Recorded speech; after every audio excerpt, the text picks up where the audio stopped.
गरुड़ पुराण। पिता की मृत्यु के बाद पुत्र का धर्म क्या होता है। दोस्तों, हम आपका स्वागत करते हैं।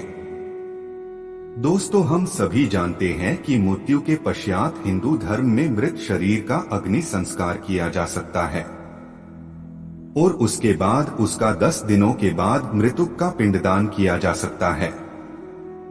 यदि आप गरुड़ पुराण की माने तो मृत्यु के बाद मृतक के किए गए पिंडदान से मृतक का आत्मा शरीर का निर्माण होता है और वे आसानी से यमलोक की यात्रा पूरी कर लेता है। मित्रों, आपने देखा होगा कि हिंदू धर्म में अधिक का श्राद्ध पुत्र ही द्वारा ही किया जा सकता है।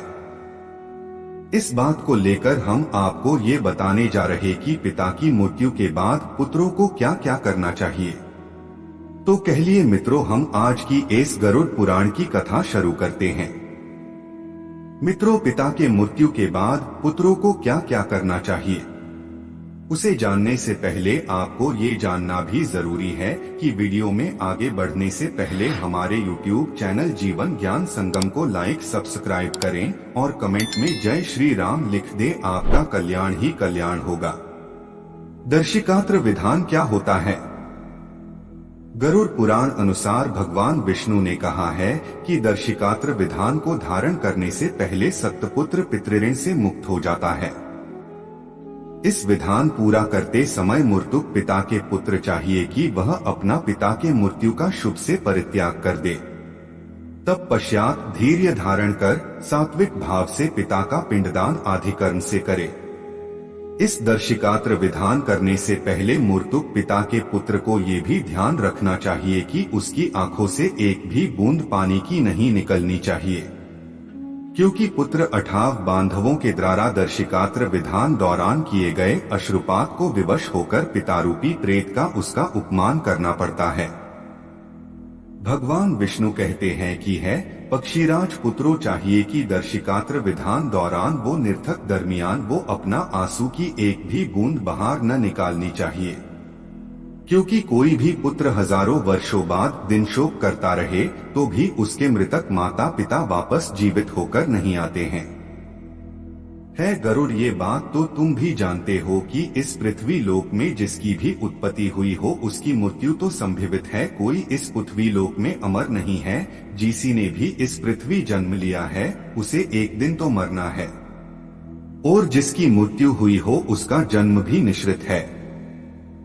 इसलिए बुद्धिमान मनुष्य को ये जन्म मरण में उया को शोक नहीं करना चाहिए। ऐसी कोई देवी या मानवीय उपाय नहीं है जो व्यक्ति मर गया हो वो दूसरा जन्म लेकर वापस नहीं आता है। यदि ये बात संभव होता तो मेरे रूपी इस मनुष्य का अवतार लेकर जो राम रूपी जैसे दिव्य मनुष्य इस पितृशोक से परिचित नहीं होते। इसलिए पिता या अपनों की मृत्यु हो जाती है तब पुत्र या फिर मनुष्य को ये बात जान लेनी चाहिए कि किसी भी व्यक्ति साथ रहना ज्यादातर रहना संभव नहीं है। जो अपने शरीर के साथ अपनी जीवात्मा का सारकालिक संबंध संभव नहीं है तो फिर अन्य परिजनों की बात ही क्या है। गरुड़, जिस प्रकार यात्री यात्रा करते समय जब छाया के नीचे बैठकर तब विश्राम करता है और आराम करते बाद वो अपने रास्ते के साथ आगे बढ़ जाता है, उसी प्रकार प्राणी भी इस संसार में जन्म लेता है और अपने कर्मों को भोग कर निश्चित समय के बाद अपने आत्मा के साथ वो चला जाता है, अर्थात मृत्यु लोक को त्याग कर देता है। इसलिए अज्ञान से होने वाली आत्मा को त्याग कर अपने पुत्र को उसके पीछे विधिपूर्वक क्रिया करनी चाहिए, जिसकी वजह से उसके पिता को मोक्ष मिल सके। इसके बाद गरुड़ जी भगवान विष्णु को पूछते हैं कि है नारायण, आपने जो बताया है वो प्राणियों के बारे में वो बड़ा ही कल्याणकारी है, परंतु है भगवान आप कृपा करके मुझे ये तो बताए कि किसी भी मनुष्य को पुत्र नहीं है तो इसके पीछे कौन इस विधि को पूर्ण कर सकता है। तब भगवान विष्णु कहते हैं कि यदि किसी पुरुष को पुत्र नहीं है तो इसके पीछे यह विधि कौन पूर्ण कर सकता है। तब भगवान विष्णु कहते हैं कि है गरुड़, यदि कोई मनुष्य पुत्र नहीं है तो उनके यथाओं में पत्नी नहीं है तो उनके सौतेला भाई ये नहीं है, तो सहोदर भाई के अनुभव से ब्राह्मण दर्शिकात्र विधान की क्रिया को पूर्ण कर सकता है। इसके अलावा पुत्रहीन व्यक्ति को मरने के बाद उसके बड़े या छोटे भाई के पुत्रों या पौत्रों के द्वारा दर्शिकात्र विधान वो पूर्ण कर सकता है। क्योंकि ऐसा माना जाता ही कि एक पिता से उत्पन्न होने वाले भाइयों में से कोई भी पुत्रमान हो, उसे पुत्रमान से सभी भाइयों एक पुत्रमान बन जाते हैं। यदि एक पुरुष की बहुत सी पत्नी है, जिनमें से एक पत्नी के पुत्रवती हो जाए, तो उनमें सभी पत्नियां पुत्रवती बन जाती है। सभी भाई पुत्रहीन हो तो उनका मित्र पिंडदान करे, अथवा सभी अभाव में से उसमें से पुरोहित को ये क्रिया करनी चाहिए, जिसमें क्रिया का लोप नहीं करना चाहिए। यदि कोई पुरुष या स्त्री इष्ट पितरों को औधादायक क्रिया करता है, तो अनाथ पका संस्कार करने से उसे कुटियज्ञ का पुण्य प्रपट मिल जाता है। इसके बाद भगवान पक्षीराज गरुड़ को कहते हैं कि है गरुड़ पिता का दर्शक्यादि कर्म का पुत्र को करना चाहिए, क्योंकि ज्येष्ठ पुत्र की मृत्यु हो जाए तो अति स्नेह होने पर पिता उसकी दर्शक्यादि क्रिया न करे। बहुत से पुत्रों होने के बावजूद भी सब दर्शकात्र, पिंडदान, इन सभी कार्यों एक ही पुत्र को करना चाहिए। इतना नहीं ये बल्कि पुत्रों को इसकी संपत्ति का बंटवारा हो गया हो तो भी दर्शकात्र, पिंडदान उसमें से एक ही पुत्र को ही करना चाहिए।